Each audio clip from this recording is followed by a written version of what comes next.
Hello, everybody. This is Connor Janes, and welcome to my AppArmor and HTTPS presentation for Cyber ISA 4220.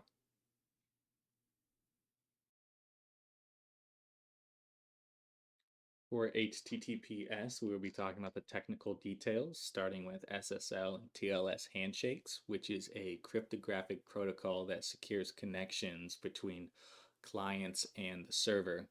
This begins with the client sending a client hello message, which provides the client's supported TLS version, cipher suites supported, and a string of random bytes known as a client random. The server responds with a server hello, which is its certificate, and chosen cryptographic parameters. Both parties generate a shared symmetric key that will be used to encrypt further communication. HTTPS relies on SSL TLS certificates issued by trusted certificate authorities, also known as CAs. The client validates the server's certificate to ensure it is genuine, verifying that the certificate hasn't expired, been revoked, or tampered with. This certificate contains the server's public key, which is used to establish secure communications. SSL TLS sessions can be resumed to reduce the load of repeated handshakes. Session IDs or session tickets can be cached by the server, allowing clients to resume their encrypted session without going through the full handshake process over and over again. This improves performance and reduces latency while also maintaining security. For security recommendations, disabling older SSL and TLS versions like SSL 3 version 3 and TLS 1.0 and 1.1, as they are vulnerable to attacks. TLS 1.3 is currently the most secure and fastest option, presenting streamlined encryption and stronger cipher suites. Essentially, TLS 1.3 is faster and more secure than TLS 1.2 and previous versions. One of the changes that make TLS 1.3 faster is an update to the way a TLS handshake works.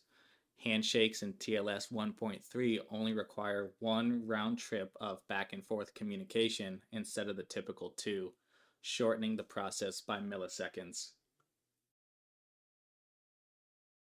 We want to configure our server using strong cipher suites such as AES 256 GCM or CHA-CHA20.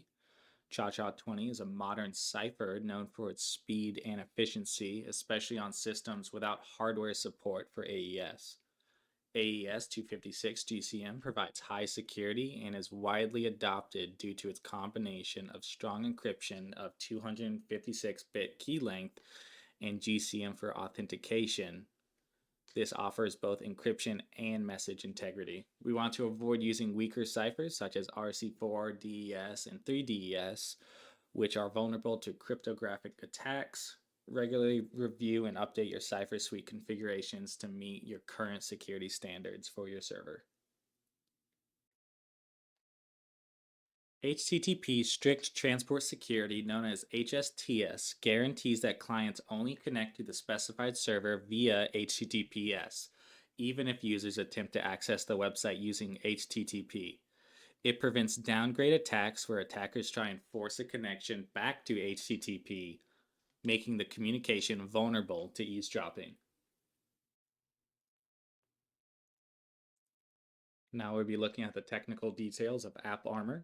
AppArmor uses profiles that enforce access control to applications. Each profile defines what resources an application is allowed or denied access to. This includes resources such as files, network, and memory. Profiles can be set in either enforcing mode or complain mode. These profiles significantly limit the potential damage if an application is compromised. AppArmor operates on a path-based model, meaning it will control access to files and directories based on their file system path. For example, a profile could specify that an application can only read from one directory, but is denied access to another directory.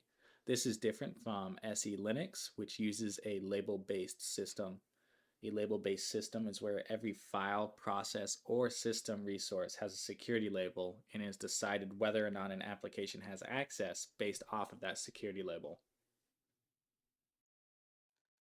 AppArmor includes utilities like AA-genprof and AA-logprof that helps administrators create and refine profiles based on application behavior. AA-genprof is used to generate a new AppArmor profile for an application, and it guides you through a wizard-like process to create security profiles based on the application's behavior. AA logprof refines existing AppArmor profiles by analyzing logs and suggesting updates to allow or deny specific access requests.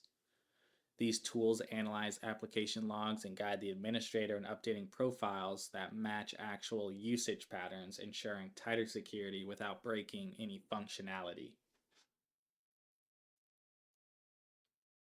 For security recommendations, ensuring that high privilege or sensitive applications such as web or database servers are running under AppArmor profiles in enforcing mode. Enforce mode monitors applications, ensuring that operations that breach the policy are blocked. To activate enforce mode on a profile, we would use sudo AA-enforce. This limits any potential damage from any compromise, ensuring that applications only have access to the resources it truly needs.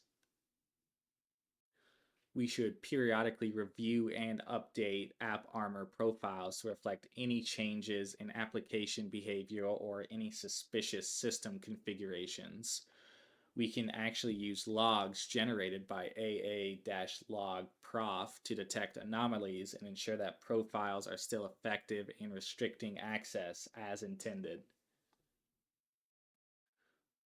For applications that don't require network communication, we can explicitly deny network access in the AppArmor profile, as this reduces the attack surface, preventing any unauthorized network connections that could lead to data breaches or remote code executions.